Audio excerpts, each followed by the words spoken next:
Times today news కి స్వాగతం. బులెటిన్లో ముందుగా హెడ్లైన్స్ చూద్దాం. బీజేపీ రాష్ట్ర అధికార ప్రతినిధి శ్రీమతి రాణి రుద్రమ ప్రెస్ మీట్.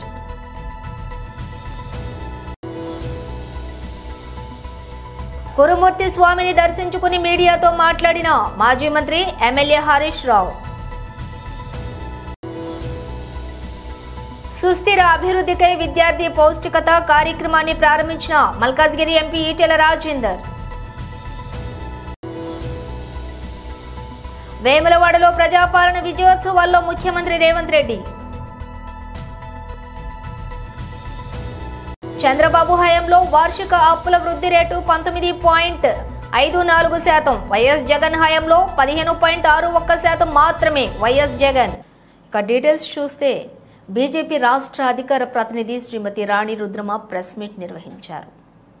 అడ్డెడు పేలాలు బుక్కిన ఆకలి తీరదన్నట్టు అడ్డమైన తిట్లు తిట్టినంత మాత్రాన పరిపాలన చేసినట్టు కాదు. ఇది రాష్ట్ర ముఖ్యమంత్రి రేవంత్ రెడ్డి గారికి సరిగ్గా సరిపోయేటటువంటి సామెత. 1 సంవత్సర కాలం పాటు పరిపాలించినటువంటి కాంగ్రెస్ ప్రభుత్వం నిన్న విజయోత్సవ సభ అని చెప్పి, అది కూడా మహిళా విజయోత్సవ వారోత్సవాలు అని చెప్పి, ఇందిరాగాంధీ గారి జయంతి సందర్భంగా చేస్తున్నామని చెప్పి లక్షలాది మంది మహిళలను తరలించి వరంగల్లు గడ్డ మీద భద్రకాళి అమ్మవారి సాక్షిగా, సమ్మక్క సారలమ్మ సాక్షిగా నిర్వహించినటువంటి సభ అది మహిళా విజయోత్సవ సభ కాదు, మహిళా వంచన సభ. మహిళలని వంచించి మహిళలకు ఇస్తామని చెప్పినటువంటి హామీలన్నీ ఎగ్గొట్టి మహిళల జీవితాలను అధోగతి పాలు చేస్తున్నటువంటి తెలంగాణ రాష్ట్రంలో కాంగ్రెస్ ప్రభుత్వ హయాంలో మహిళల సాక్షిగా మహిళలను వంచించి పెట్టినటువంటి సభ. తెలంగాణ రాష్ట్రంలో గత సంవత్సర కాలంలో మహిళల రక్షణ అనేటువంటిది కరువైపోయినటువంటి పరిస్థితి. కిడ్నాప్ అయినటువంటి మహిళల ఆచూకీ కూడా 10 రోజులైతే కానీ తెలియని పరిస్థితి. అత్యాచారాలు చేస్తున్నటువంటి పరిస్థితి, హత్యలు చేస్తున్నటువంటి పరిస్థితి, దాడులు చేస్తున్నటువంటి పరిస్థితి. దీన్ని ఎవరన్నా కనీసం సమీక్ష చేయడానికి ఎవరన్నా ఉన్నారా అంటే తెలంగాణ రాష్ట్రంలో హోంమంత్రి కూడా దిక్కులేని పరిస్థితి. హోంమంత్రి లేని రాష్ట్రంలో తెలంగాణలో మహిళలకు రక్షణ ఎట్లా ఉంటుందో, మహిళా వారోత్సవాలు, మహిళా విజయోత్సవాలు చేసుకునేటటువంటి అర్హత ముఖ్యమంత్రి రేవంత్ రెడ్డి గారికి ఉన్నదా అని భారతీయ జనతా పార్టీ తరఫున మేము ప్రశ్నిస్తున్నాం. ఎన్నికల్లో హామీలు ఇచ్చినారు. శ్రీమతి ప్రియాంక గాంధీ గారిని తీసుకొచ్చి, రాహుల్ గాంధీ గారిని తీసుకొచ్చి, ఒక మీటింగ్లో అయితే సోనియా గాంధీ గారిని తీసుకొచ్చి మహిళా డిక్లరేషన్ చేసినారు. మీరు మహిళా డిక్లరేషన్ చేసి చెప్పినటువంటి వాటిలో ఏదన్నా హామీలను మీరు అమలు చేసిండ్రా?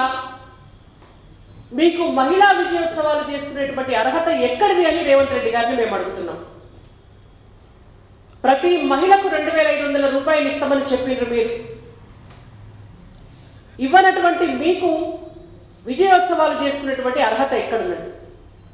ప్రతి చదువుకునేటువంటి ఆడబిడ్డకు, డిగ్రీ చదివేటటువంటి ఆడబిడ్డలందరికీ కూడా ఒక స్కూటీని ఇస్తామని చెప్పినారు. ఈ రోజు వరకు కూడా ఎందుకు ఇవ్వలేదు అని మేము అడుగుతున్నాం.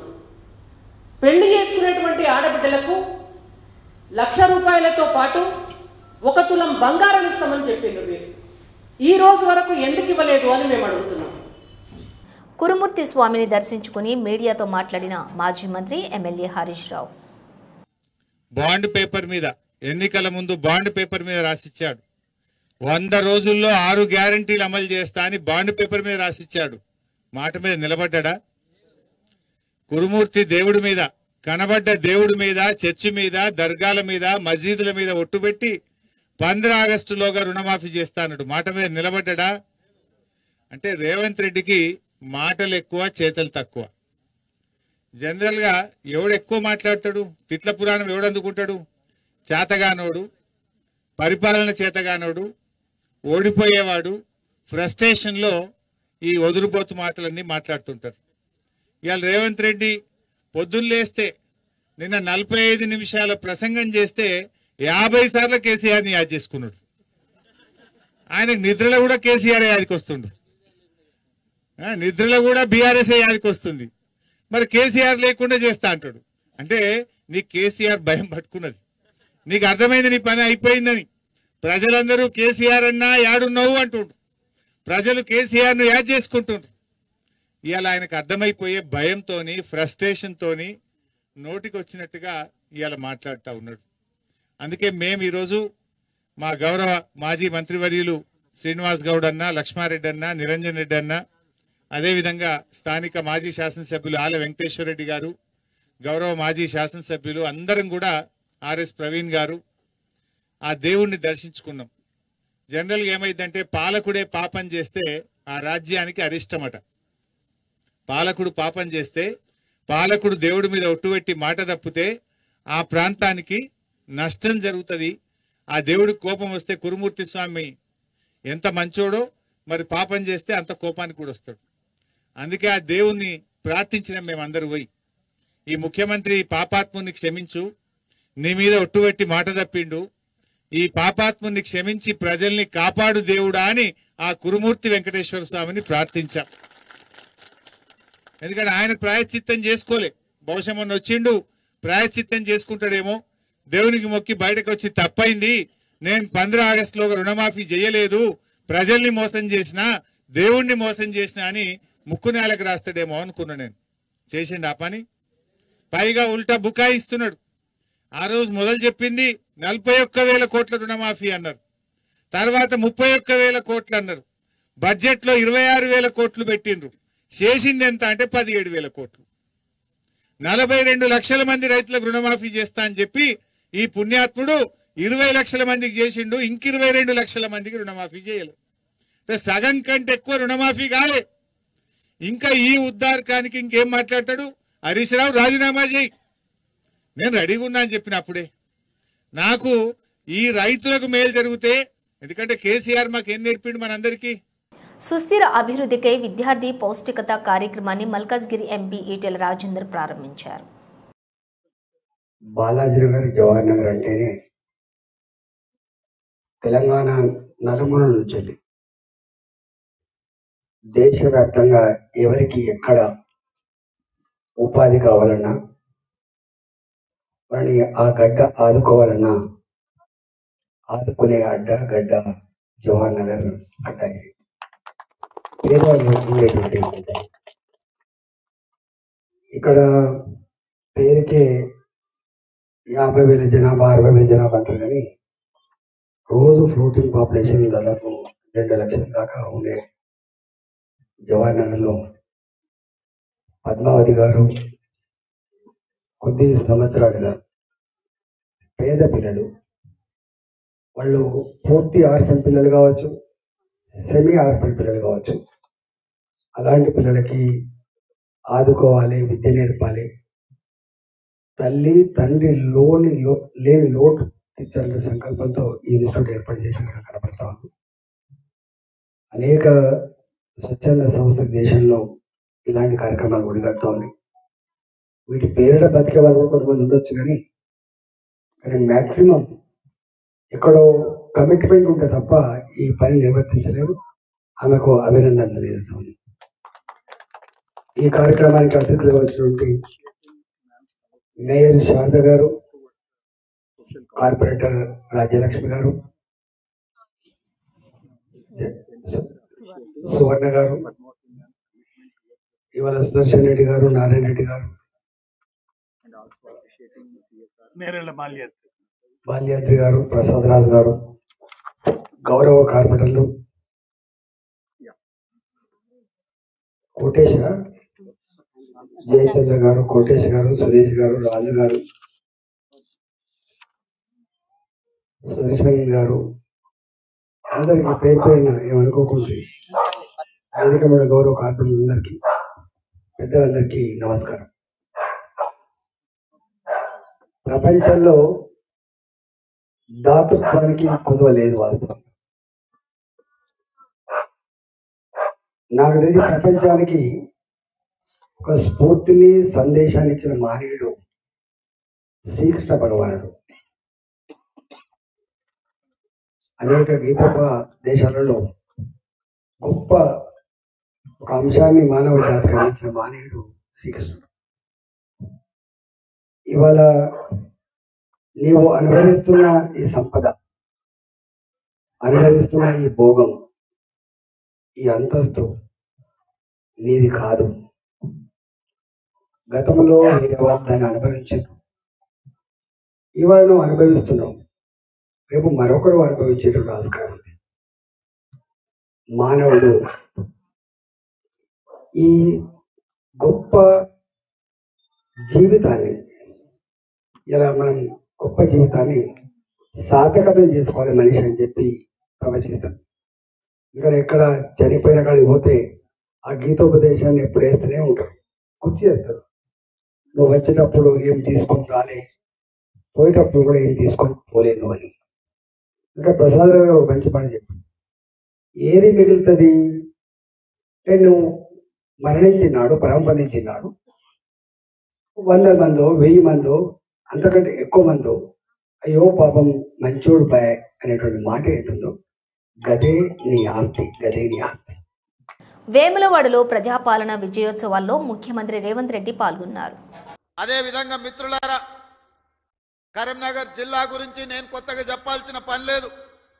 ఆనాడు ఈ దేశానికి దశ దిశ నిర్దేశం సూచించిన పివి నరసింహారావు గారు మంతని శాసనసభ నియోజకవర్గం నుంచి గ్రామ స్థాయి నుంచి ఢిల్లీ వరకు నాయకత్వాన్ని అందించి పరిపాలన అంటే ఇట్లా ఉండాలి, తెలంగాణ బిడ్డ పరిపాలన చేస్తే ప్రపంచమే ఆశ్చర్యపోయే విధంగా అబ్బురపడే విధంగా దేశాన్ని అభివృద్ధి పదం వైపు నడిపిస్తాడని చెప్పిన పివి నరసింహారావు మీ బిడ్డ, కరీంనగర్ బిడ్డ అని చెప్పి ఈ సందర్భంగా మనం గుర్తు చేసుకోవాలి. వారే కాదు, పెద్దలు చొక్కారావు గారు కావచ్చు, సత్యనారాయణరావు గారు కావచ్చు, ఇలా చెప్పుకుంటూ వెళ్తే ఈ కరీంనగర్ జిల్లా నాయకత్వాన్ని అందించిన జిల్లా. ఈ కరీంనగర్ జిల్లా రైతాంగానికి సమస్యలు వచ్చినా, నిరుద్యోగ యువతకు బాధ కలిగినా ఈ కరీంనగర్ జిల్లా నుంచే ఉద్యమాలు మొదలైనవి. ఈ కరీంనగర్ జిల్లా ఉద్యమాలకు ఎప్పుడు నాయకత్వం వహించింది. సిరిసిల్ల జగిత్యాల రైతాంగ పోరాటాలు ఈ రాష్ట్రం, ఈ ప్రజలు ఎప్పుడు మర్చిపోలే. రైతుల సమస్య వచ్చినప్పుడు ఈ ప్రాంతంలో రైతాంగ పోరాటాలను మనం కళ్ళతో చూసినాం. అదే కాదు, తెలంగాణ రాష్ట్రం కావాలి, తెలంగాణ రాష్ట్రం కళ నెరవేరాలి అని ఈ ప్రాంతంలో లేచిన ఉవ్వెత్తున ఉద్యమాన్ని ఆనాడు 2004 సంవత్సరంలో శ్రీమతి సోనియా గాంధీ గారు ఇదే కరీంనగర్ గడ్డ మీద నుంచి మీకు మాట ఇచ్చిండ్రు. మీ మనసులో ఉన్న కోరిక, ఈ తెలంగాణ ప్రజల ఆకాంక్ష నాకు తెలుసు, తప్పకుండా నెరవేరుతుంది అని చెప్పి శ్రీమతి సోనియా గాంధీ గారు ఈ కరీంనగర్ గడ్డ మీద నుంచే 4 కోట్ల ప్రజలకు మాట ఇవ్వడం జరిగింది. ఆ తర్వాత జరిగిన పరిణామాలు నేను చెప్పేదానికంటే మీ పార్లమెంట్ సభ్యుడు పొన్నం ప్రభాకర్ గారు ఆ రోజు పార్లమెంటులో పెప్పర్ స్ప్రేలను అడ్డుకొని తెలంగాణ బిల్లును ఆమోదింపజేయడంలో పెద్దలు జైపాల్ రెడ్డి గారి నుంచి మొదలు పెడితే మన పార్లమెంట్ సభ్యులందరూ పట్టుదలతోని వీరోచితంగా లోక్సభలో కొట్లాడితే తెలంగాణ రాష్ట్ర బిల్లు ఆమోదం అయ్యింది. తెలంగాణ రాష్ట్ర బిల్లు ఆమోదం ఆశామాసిగా జరగలే, అల్లాటప్పగా ఎవరో ఇవ్వలే.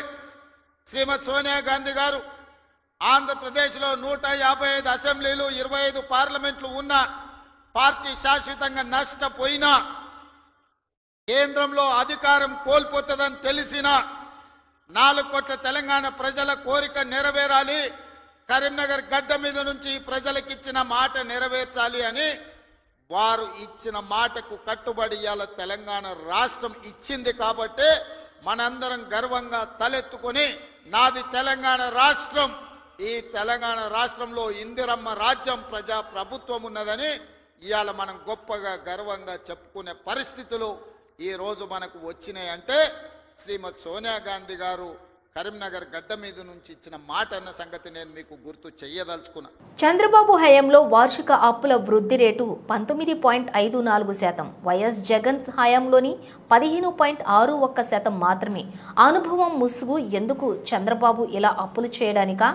సూపర్ 6లు సూపర్ 7లు ఇవన్నీ కూడా ఎగ్గొట్టడానికి ఈ మనిషి ఒక భూతం ఉన్నట్టుగా ప్రచారం చేసే కార్యక్రమాలు చేస్తా ఉన్నాడు. వాస్తవం చెప్పాలనంటే చంద్రబాబు నాయుడు గారి హయాంలో కోవిడ్ లాంటి మహమ్మారి ఎప్పుడూ లేదు. 2 సంవత్సరాలు కోవిడ్ లాంటి మహమ్మారి వైఎస్ఆర్సీపీ ప్రభుత్వం అధికారంలోకి వచ్చిన తర్వాత మా ప్రభుత్వం హయాంలో కోవిడ్ లాంటి మహమ్మారిని చూసాం. ఎప్పుడు చూడాల.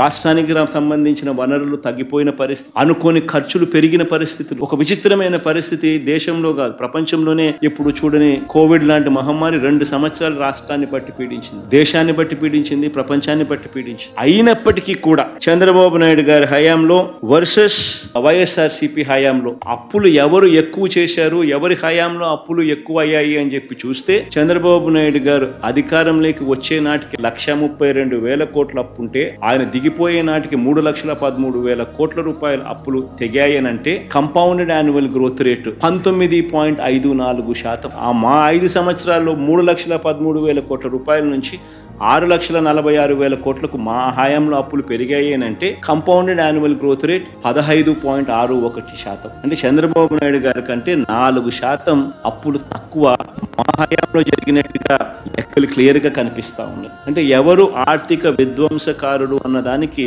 ఇవన్నీ లెక్కలే సాక్ష్యం. 2027 గోదావరి పుష్కరాల ఘాట్ల నిర్మాణం బాధ్యత ఇరిగేషన్ శాఖదే. ఏదైతే భారతదేశంలో గంగా నది తర్వాత అత్యంత పేరుగాంచినటువంటి నది మన గోదావరి నది. అందుకే దీన్ని దక్షిణ గంగా అని కూడా మనం పిలుస్తూ ఉంటాం అధ్యక్ష. ఏదైతే 12 సంవత్సరాలకు వచ్చేటువంటి ఈ గోదావరి పుష్కరాలు ఏవైతే ఉన్నాయో, బృహస్పతి ఒక్కొక్క ఏడాది ఒక్కొక్క రాశిలో ఉంటూ సింహరాశిలోకి ప్రవేశించినప్పుడు ఈ 12 సంవత్సరాలకు ఒకసారి పుష్కరాలు మనకు వస్తూ ఉంటాయి అధ్యక్ష. ఏదైతే ఈ యొక్క 12 సంవత్సరాలకు వచ్చేటువంటి ఈ పుష్కరాలు మరి ఒక్క ఏడాది ఉన్నప్పటికీ అందులో మొదటి 12 రోజులు ఆది పుష్కరాలుగా, తర్వాత ఆఖరణ వచ్చేటువంటి 12 రోజులు అంత్య పుష్కరాలుగా మనం పిలుస్తూ ఉంటాం అధ్యక్ష. ఈ రకంగా ప్రతి నిత్యం కూడా వేదంలా ఘోషించేటువంటి గోదావరి నది పుష్కరాల్లో మరింత దైవత్వాన్ని పొందుతుందనే విషయాన్ని కూడా మనం చూస్తున్నాం అధ్యక్ష. అటువంటి పుష్కరాల్ని అత్యంత ఘనంగా నిర్వహించాలి, భక్తి శ్రద్ధలతో ప్రజల విశ్వాసాలకు అనుగుణంగా నిర్వహించాలనేటువంటి ఆలోచనతోటే గతంలో ముఖ్యమంత్రిగా చంద్రబాబు నాయుడు గారు ఆ రోజు 2003 సంవత్సరంలోను అదేవిధంగా 2015 సంవత్సరంలోనూ కూడా ఈ యొక్క గోదావరి పుష్కరాలను అత్యంత ఘనంగా మన రాష్ట్రంలో నిర్వహించినటువంటి పరిస్థితి కూడా మీ దృష్టికి తీసుకొస్తున్నాను అధ్యక్ష.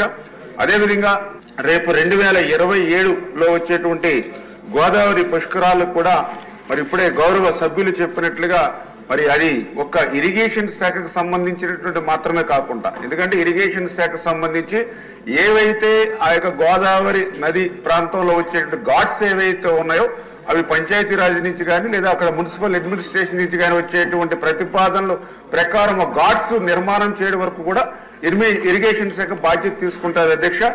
మిగిలినటువంటి ఏవైతే ఇప్పుడు సభ్యులు చెప్పినటువంటి లా అండ్ ఆర్డర్ కానీ, అదేవిధంగా మరి drinking water, food, sanitation, mobile health clinics, traffic and control arrangements, security, electricity, cultural programmes, internal roads, ఇవన్నీ కూడా అన్ని డిపార్ట్మెంట్లో లింక్ అయి ఉంది అధ్యక్ష. ఖచ్చితంగా ఇవన్నీ కూడా గౌరవ ముఖ్యమంత్రి గారు చంద్రబాబు నాయుడు గారు ఆధ్వర్యంలో అధ్యక్షతన అన్ని డిపార్ట్మెంట్స్ తోటి కూడా ఒక రివ్యూ మీటింగ్ తీసుకుని గౌరవ సభ్యులు చెప్పినట్లుగా, ఎందుకంటే వాస్తవం అధ్యక్ష లాస్ట్ టైం కూడా 2015లో ఒక 4 నెలల ముందే ఆ ఘాట్స్ ప్రతిపాదన రావడం జరిగింది అధ్యక్ష. ఆ 3-4 నెలల్లోనే టెండర్స్ పిలిచి వర్క్స్ కంప్లీట్ చేయడానికి దాంట్లో నాణ్యత కానీ ఇతరత్ర ఇబ్బందులు కూడా కొన్ని తలెత్తిన మాట వాస్తవం. అంచేత అటువంటి పరిస్థితులు తలెత్తకుండా ఈసారి ఖచ్చితంగా మరి ముందుగానే ముఖ్యమంత్రి గారి సమక్షంలో ఏర్పాట్లు చేస్తామని మీ ద్వారా కూడా మరి తెలియజేసుకుంటూ, అదేవిధంగా భక్తి శ్రద్ధలతో గోదావరి పుష్కరాలు నిర్వహిస్తూ ఏదైతే గోదావరి హారతి కూడా అధ్యక్ష, ఎందుకంటే ఆ రోజు 2015 నుంచి ఈ యొక్క ప్రతి రోజు కూడా సాయంత్రం గోదావరి హారతి ఆ రోజు ఆంధ్రప్రదేశ్ ప్రభుత్వం మరి చేపట్టింది అధ్యక్ష. ఏదైతే 75% దేవాదాయ శాఖ, అదేవిధంగా 25% బుద్ధవరపు చారిటీ వాళ్ళు ఎవరైతే ఉన్నారో వాళ్ళ ద్వారా ఆ యొక్క గోదావరి హారతి నిర్వహిస్తున్నాం అధ్యక్ష. దురదృష్టం ఏంటంటే మొన్న 2021 సంవత్సరంలో ఈ ప్రభుత్వం వచ్చిన తర్వాత దానికి నిధులు విడుదల చేయకుండా వైసీపీ ప్రభుత్వం చెత్తపై పన్ను వేసిందని, అయితే చెత్తను మాత్రం ఎత్తలేదని ముఖ్యమంత్రి చంద్రబాబు ఎద్దేవా చేశారు. తాము చెత్త పన్నును రద్దు చేశామని, చెత్తను తీయిస్తున్నామని చెప్పారు. అమరావతి కొనసాగి ఉంటే రాష్ట్రానికి ఆదాయం వచ్చేదని అన్నారు. అమరావతికి పూర్వ వైభవం తీసుకొస్తామని చెప్పారు. అసెంబ్లీలో మాట్లాడుతూ ఆయన ఈ వ్యాఖ్యలు చేశారు. రోడ్లపై గుంతలు పూడ్చడానికి 860 కోట్లు విడుదల చేశామని సీఎం తెలిపారు. సంక్రాంతి నాటికి గుంతలు లేని రోడ్లను తయారు చేస్తామని చెప్పారు. 75,000 కోట్లతో రాష్ట్రంలో నేషనల్ హైవే పనులు జరుగుతున్నాయని తెలిపారు. 30 నుంచి 40,000 కోట్ల పనులు త్వరలోనే ప్రారంభిస్తామని చెప్పారు. అమరావతి రైల్వే లైన్కు కేంద్రం సహకరించిందని తెలిపారు. ఎన్టీపీసీ జెన్కో జాయింట్ వెంచర్తో విశాఖలో 1,00,000 కోట్ల పెట్టుబడులు పెట్టబోతున్నారని చంద్రబాబు చెప్పారు. 65,000 కోట్ల పెట్టుబడులతో రిలయన్స్ బయోగ్యాస్ రాబోతోందని తెలిపారు. ఈ బయోగ్యాస్తో 2.5 లక్షల మందికి ఉపాధి లభించే అవకాశం ఉందని చెప్పారు. పరిశ్రమల కోసం 25 పాలసీలు తీసుకొచ్చామని తెలిపారు. ఇప్పటికే మెగా డిఎస్సి ప్రకటించామని చెప్పారు. గంజాయి, డ్రగ్స్ వల్లే రాష్ట్రంలో దారుణాలు జరుగుతున్నాయని ముఖ్యమంత్రి తెలిపారు. మాదక ద్రవ్యాల నిర్మూలనకు కఠిన చర్యలు తీసుకుంటామని చెప్పారు. నేరాలు చేసే వారిపై ఉక్కుపాదం మోపుతామని, దోషులకు శిక్ష విషయంలో రాజీ పడే ప్రసక్తే లేదని హెచ్చరించారు. రాష్ట్రంలో ఇప్పటికే 101 క్యాంటీన్లు ఉన్నాయని, భవిష్యత్తులో మరిన్ని క్యాంటీన్లను కూడా ప్రారంభిస్తామని చంద్రబాబు చెప్పారు. బుక్ చేసుకున్న వారందరికీ కూడా ఉచిత గ్యాస్ సిలిండర్లను ఇస్తున్నామని చెప్పి తెలిపారు. విజయవాడ వరదల సమయంలో 500 కోట్ల విరాళాలు వచ్చాయని, తమ ప్రభుత్వంపై నమ్మకంతో దాతలు పెద్ద మొత్తంలో విరాళాలు ఇచ్చారని చెప్పారు. ఫుట్బాల్ దిగ్గజం లియోనెల్ మెస్సీ వచ్చే ఏడాది కేరళకు రానున్నారు. ఇంటర్నేషనల్ ఫుట్బాల్ మ్యాచ్ కోసం అర్జెంటీనా జట్టు కేరళకు రానుంది. ఈ మ్యాచ్కు సంబంధించి చాలా కాలం పలు వార్తలు సోషల్ మీడియాలోని చక్కర్లు కొడుతూ ఉన్నాయి. అయితే మెస్సీ రాకపై తాజాగా కేరళ క్రీడా శాఖ మంత్రి అబ్దుల్ రహీమీన్ క్లారిటీ ఇచ్చారు. ఇక రాష్ట్రంలోని అంతర్జాతీయ ఫుట్బాల్ మ్యాచ్ నిర్వహించబోతున్నామని వివరించారు. ఈ మ్యాచ్ కోసం అర్జెంటీనా జట్టు కేరళకు వస్తుందని, జట్టులో ప్రముఖ ఆటగాడు మెస్సీ కూడా ఉంటారని బుధవారం తెలిపారు. బుధవారం మీడియా సమావేశం ఏర్పాటు చేసిన మంత్రి అర్జెంటీనా మ్యాచ్కు సంబంధించిన వివరాలు వెల్లడించారు. రాష్ట్ర ప్రభుత్వమే ఈ చారిత్రాత్మక మ్యాచ్ నిర్వహిస్తోందని, ఇందుకోసం రాష్ట్రంలోని వ్యాపారులు ప్రభుత్వానికి ఆర్థిక సాయం అందిస్తారని చెప్పారు. పెద్దపల్లి జిల్లా అంతర్గం మండలం తహసీల్దార్ కార్యాలయంలో ఏసీబీ అధికారులు దాడి చేసి ఎంఆర్ఓతో పాటు ఆర్ఐని రెడ్ హ్యాండెడ్గా పట్టుకున్నట్లు బాధితుడు మహేష్ పేర్కొన్నారు. లింగాపూర్ గ్రామానికి చెందిన ఆలకుంట మహేష్ ఇసుక అక్రమ రవాణా చేస్తున్నాడని ఎస్ఐ వెంకటస్వామి ట్రాక్టర్ సీజ్ చేసి తహసీల్దార్ రమేష్కు బైండ్ ఓవర్ చేసినట్లు బాధితుడు చెప్పారు. సీజ్ చేసిన ట్రాక్టర్ను విడిపించాలంటూ తహసీల్దార్ రమేష్ను కోరగా ₹1,00,000 లంచం డిమాండ్ చేశారన్నారు. ఆర్ఐ సూచనల మేరకు ₹50,000 అంగీకారం కుదిరినట్లు బాధితుడు తెలిపారు. తహసీల్దార్ వేధింపులు భరించలేకే బాధితుడు ఏసీబీని ఆశ్రయించడం జరిగిందన్నారు. ఏసీబీ అధికారుల పర్యవేక్షణలోని ₹25,000 డీడీతో పాటు ₹12,000 నగదును తహసీల్దార్ రమేష్ చెప్పినట్లుగా రెవెన్యూ ఇన్స్పెక్టర్ శ్రీధర్కు ఇస్తూ ఉండగా ఏసీబీ అధికారులు రెడ్ హ్యాండెడ్గా పట్టుకున్నట్లు బాధితుడు మహేష్ చెప్పారు.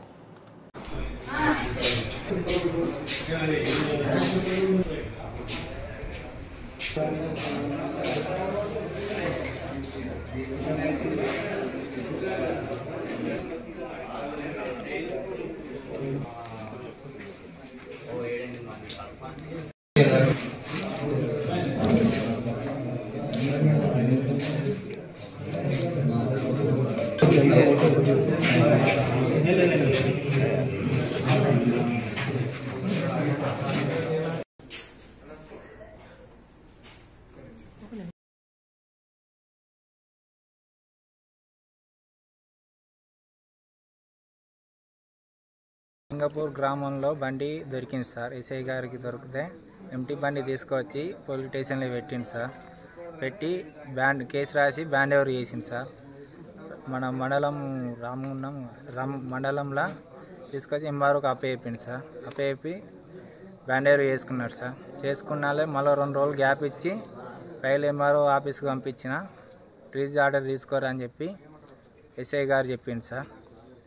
పోయినాలే ఇక్కడ తహసీల్దార్ దగ్గరికి ఎంఆర్ఓ ఆఫీస్ కాడికి వచ్చినాలే ఎంఆర్ఓ ₹1,00,000 పైన అని చెప్పి నాతో మాట్లాడింది సార్.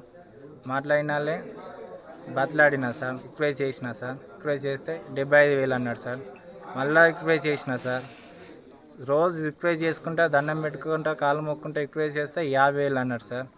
50,000 అన్నట్టుగా అస్సలు ఇంటలేడు సార్. ఎంత చెప్పినా కానీ దండం పెడతా కాలు మొక్తా అస్సలు ఇంటలేడు సార్. ఇంటకపోతే దారంలో శివరాను 12,000 మాట్లాడినట సార్. దారంలో శివరం 12,000 కడితే ఆయన నేను 12,000 కట్టినా మహేష్ నేను మాట్లాడతా అంటే. బులెటిన్ ముగించే ముందు హెడ్లైన్స్ మరోసారి. బీజేపీ రాష్ట్ర అధికార ప్రతినిధి శ్రీమతి రాణి రుద్రమ ప్రెస్ మీట్.